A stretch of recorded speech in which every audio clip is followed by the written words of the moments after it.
अगर आप 40 ईयर्स से ऊपर हैं और आप कनाडा आना चाहते हैं तो ये 5 तरीके हैं बेसिकली जो आप जिसको आप यूज़ करते हुए कनाडा आ सकते हैं।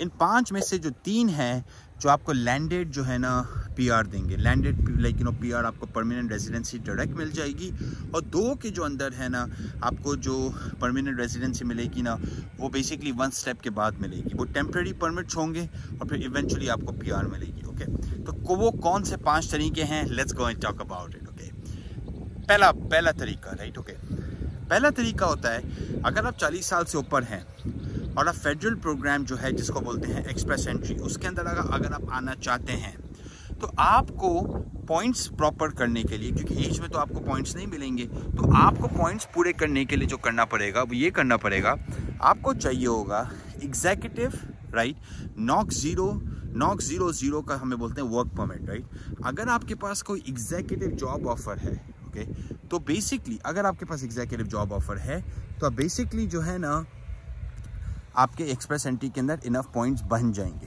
ओके, तो एक तो फर्स्ट तरीका क्या है कि अगर आपने एक्सप्रेस एंट्री के अंदर आना है और आपके पास मतलब कि अगर आप 40 साल से ऊपर हैं तो आपके पास पॉइंट्स ही नहीं होंगे इनफ, पर ओनली वे आपके पॉइंट्स इनफ बन सकते हैं कि आपके पास एग्जीक्यूटिव नॉक 0 का वर्क परमिट हो या basically offer on the table, इसको उसके होते हुए आपके बेसिकली 500 पॉइंट बन जाएंगे और यू विल बेसिकली आप क्वालिफाई कर जाएंगे। ओके, पहली चीज़। दूसरा तरीका, ओके, आप बेसिकली जो प्रोविंशियल प्रोग्राम्स होते हैं, राइट, प्रोविंशियल नॉमिनी प्रोग्राम जिसको PNP प्रोग्राम्स बोलते हैं, हर प्रोविंस के अपने अपने प्रोग्राम्स इस तरह के, राइट। ओके, आप उसमें से किसी में अप्लाई करें, ओके, और उसमें भी आपके पास अगर जॉब ऑफर नहीं होगी and if you are over 40 as soon as आप 35 से ऊपर होना शुरू हो जाते हैं तो आपके पॉइंट्स इनफ नहीं बनते अनलेस एंड अनटिल आप मास्टर्स हों या हाईली क्वालिफाइड हों के, उसमें भी आपको जॉब ऑफर की ज़रूरत पड़ेगी।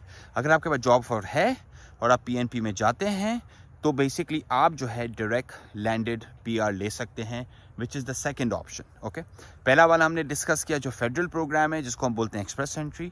दूसरा वाला जो हमने डिस्कस किया जिसको बोलते हैं प्रोविंशियल प्रोग्राम जिसको बोलते हैं प्रोविंशियल नॉमिनी प्रोग्राम्स, और डिफरेंट प्रोविंसेस के डिफरेंट रूल्स होते हैं। जैसे सस्कैचुअन के अंदर डिफरेंट पॉइंट सिस्टम है, BC के अंदर जो है वो डिफरेंट पॉइंट सिस्टम है, एल्बर्टा के अंदर जो है वो डिफरेंट पॉइंट सिस्टम है। ओके, पर सारे पॉइंट सिस्टम में, राइट, ओके, आपको जॉब ऑफर की ज़रूरत पड़ेगी, इसके बगैर आप नहीं इनफ पॉइंट्स आपके नहीं हो सकेंगे, राइट। ओके, तो दैट्स द सेकंड राउट जो लैंडेड PR आपको देगा। दोनों फर्स्ट एक्सप्रेस में और दोनों PNP में आपको जॉब के बगैर आपके इनफ पॉइंट नहीं बनेंगे।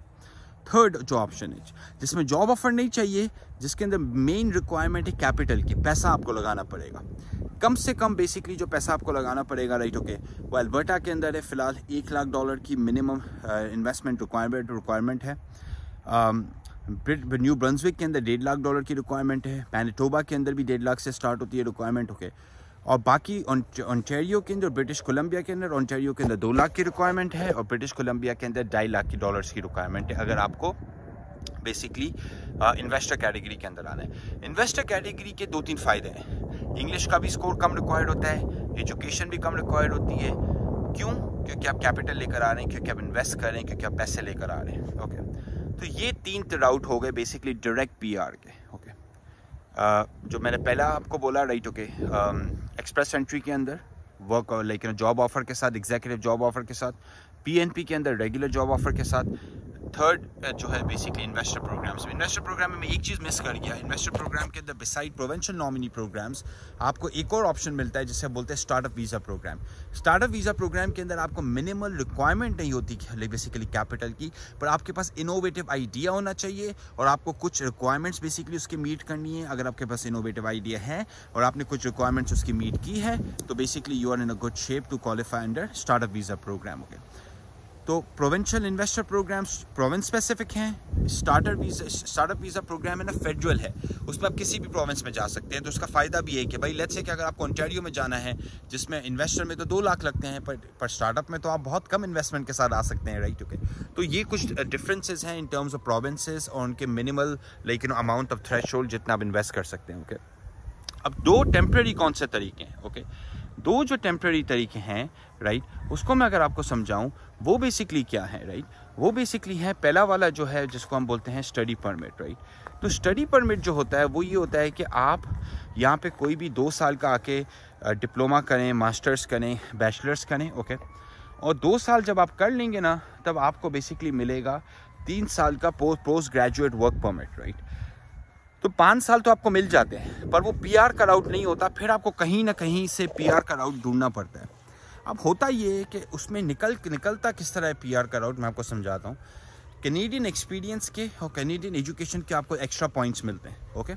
तो लोग करते ये हैं कि वर्क परमिट में यहाँ पे आते हैं, स्टडी पे यहाँ पे आते हैं, कैनेडियन एक्सपीरियंस गेन करते हैं, कैनेडियन एजुकेशन एक्सपीरियंस गेन करते हैं, कैनेडियन वर्क एक्सपीरियंस गेन करते हैं, फिर PNP में जाके किसी न किसी प्रोविंस में उनके इनफ पॉइंट्स बन जाते हैं कि उसमें चले जाते हैं, ओके। अब 5वां इनडायरेक्ट, जो 5वां राउट है, तो जो चौथा जो था वो स्टडी परमिट है, which is indirect, right, okay. पहले 3 हमने बेसिकली लैंडेड PR की बात की थी, अब इनडायरेक्ट राउट्स की बात करें, okay। तो जो 5वां जो है ना, उसको हम बेसिकली, जैसे हम बोलते हैं 5वें को हम बोलते हैं वर्क परमिट, ओके। अब मसला ये है कि भाई वर्क परमिट जो है वो पाकिस्तान में बैठे बैठे, इंडिया में बैठे बैठे तो बहुत मुश्किल से मिलता है। बांग्लादेश में बैठे हो, नेपाल में, जहाँ पे भी आप बैठे हो, मुश्किल इस वजह से हो जाता है क्योंकि जो है ना, यहाँ पे भाई अगर आप कनाडा के अंदर हो तो आपको जॉब के चांसेस इजी हो जाते हैं, क्योंकि आप अप्लाई कर सकते हो, बिजनेस ओनर के साथ मिल सकते हो, इनको इंटरव्यू दे सकते हो। वहाँ से अब डायरेक्टली जॉब लेना और वर्क परमिट वाली जॉब लेना बहुत हार्ड होता है। इसी वजह से लोग यहाँ पे मोस्टली वर्क परमिट बेचते हैं, जो इलीगल है, ओके। तो आप किस तरह भी, किसी तरीके से भी, जानने वाले से, रिश्तेदार से, दोस्त से इन्फ्लुएंस करके, जान पहचान से, अपने स्किल के बेस पर अगर आप वर्क परमिट निकलवा सकते हैं किसी से भी, तो उससे क्या होता है, वो भी एक इनडायरेक्ट राउट है स्टडी के लिए भी। वो भी 2 साल का आपको क्लोज वर्क परमिट मिलता है, आपको, आपकी स्पाउस को ओपन वर्क परमिट मिलता है, आपके बच्चे आ सकते हैं। फिर लोग करते ये हैं कि उन 2 सालों के बाद रिन्यू भी करवा लेते हैं और फिर वो फाइंड करते हैं रास्ता PR का, ओके।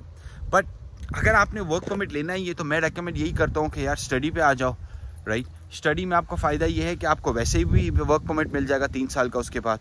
तो बेहतर तो यही है कि भाई वर्क परमिट के लिए धक्के क्यों खा रहे हो, स्टडी के अंदर आ जाओ, राइट, ओके। और स्टडी के अंदर जो अप्रूवल रेट है, पाकिस्तान, इंडिया, नेपाल, बांग्लादेश का जनरली जो अप्रूवल रेट चलता है वो चलता है 65% to 70%, राइट, ओके। तो आप ये समझ लो कि 2 से 3 लोग अप्रूव होते हैं आउट ऑफ 4 पीपल, सॉरी। तो approval rate is also not bad in studying, okay. और इनडायरेक्ट राउट में अगर मैं वर्क परमिट और स्टडी परमिट को कंपेयर करूँ तो मैं ना स्टडी परमिट को पिक करूँगा। और डायरेक्ट राउट्स के अंदर, लैंडेड PR के अंदर, अगर आपके पास कैपिटल है तो आप डायरेक्ट इन्वेस्टर राउट जाओ, उसके अंदर बहुत इजी हो जाती है। अगर आपके पास कैपिटल नहीं है तो फिर आप किसी न किसी तरह से फर्स्ट 2 ऑप्शन के ऊपर काम करें, राइट, ओके। और तभी जाके आपके पॉइंट्स पूरे होंगे, बिकॉज उसके अलावा आपके पास इनफ पॉइंट्स नहीं होंगे, राइट, ओके। अगर आपको हेल्प चाहिए इमिग्रेशन के साथ, राइट, ओके, तो हमें कॉन्टैक्ट कीजिए लॉचिक, LAWTIQ logic.com पे, उनके साथ शेयर कीजिए, लाइक कीजिए, सब्सक्राइब कीजिए, राइट, ओके। एंड अगर आपके पास कोई भी क्वेश्चन है तो कमेंट्स में जाके क्वेश्चन कीजिए, and will be happy to answer it. Thank you, bye bye.